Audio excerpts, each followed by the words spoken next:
very word secrecy is repugnant in a free and open society.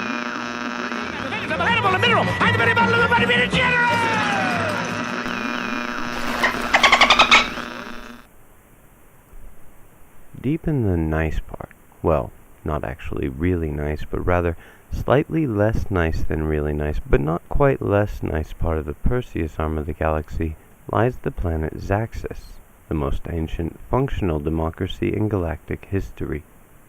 The Xaxisians are a humanoid species, being a standard upright bipedal life form, having shaken off the more primal behaviors associated with the basic survival that far less interesting forms of life exhibit long ago.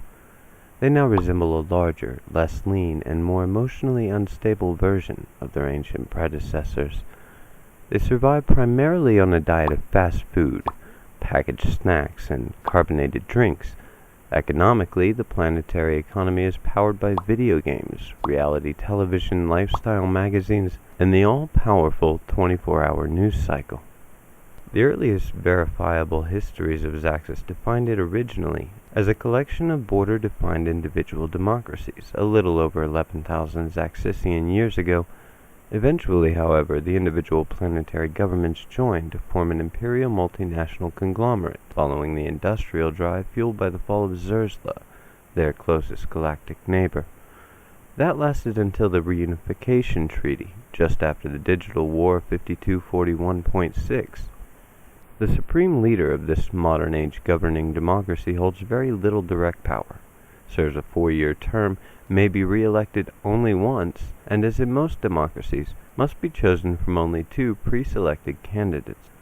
Voting is done by adult-aged, politically engaged Xaxisians, divided up amongst the traditional lines of formerly existing individual democracies in what is commonly referred to as a representative democracy.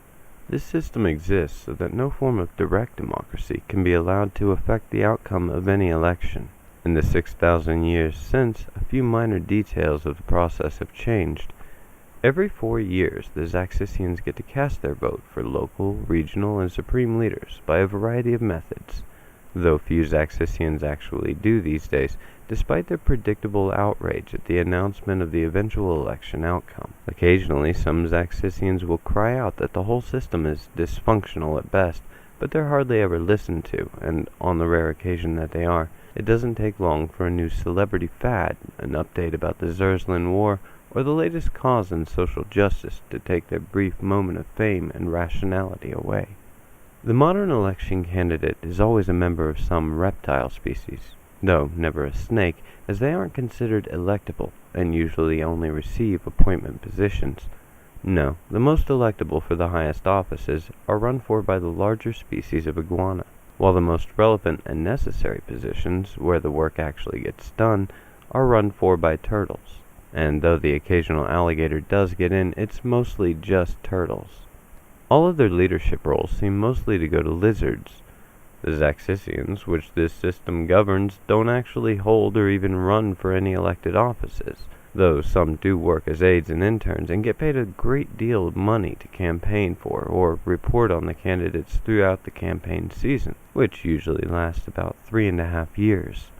News crews tend to follow their own favorite candidates from the Politio minor leagues of local government through the basic credential building of regional government, all the way up to whatever high office they aspire to.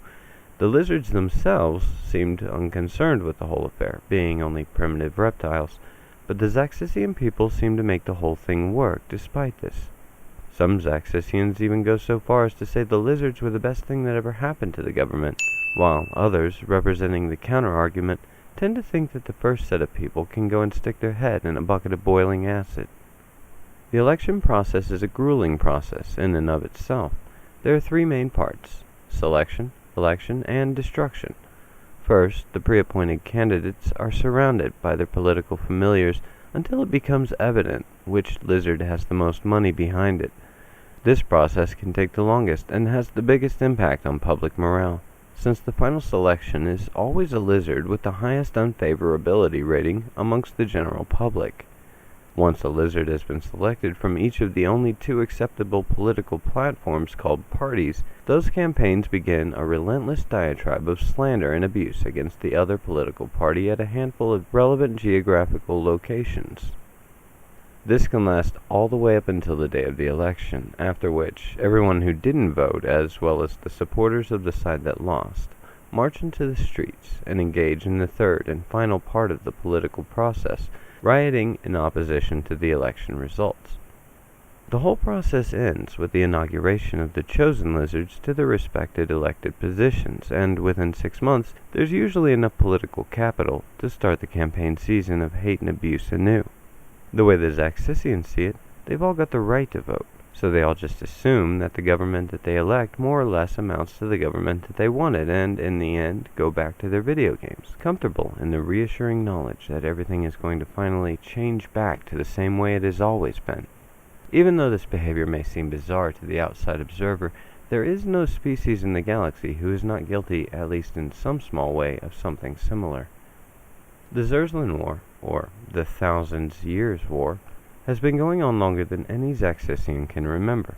The original conflict seemed to be a dispute over an inhabited moon between the 2 worlds that had high natural resources and a primitive, easily exploited native species.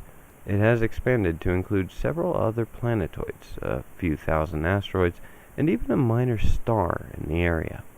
It is noteworthy to mention that no Xaxisian, nor any Zirslan, has died in the war for thousands of years, and that the war is completely automated at this point, with even the officer corps of the army staffed entirely by robots. It could be said that there have been no casualties at all for thousands of years if the territories where most of the fighting takes place were not inhabited. Many of the robots designed by the Xaxisian and Zirslan forces have, from time to time, wandered off to find what they call more worthy species to fight for, which can cause the war effort to wane. But after programming corrections are made, things usually kick back into full gear for at least a few generations. A clever hitchhiker can easily persuade a Xaxisian robot battle brigade warship to journey to any location in the galaxy, no matter how far, if they can successfully convince the craft that there is something nice in that location. Xaxisian Battle Brigade warships are quite unwelcome in most of the more affluent parts of the galaxy, but there are also a great many places that are open and eager to the prospect of a good, prolonged war.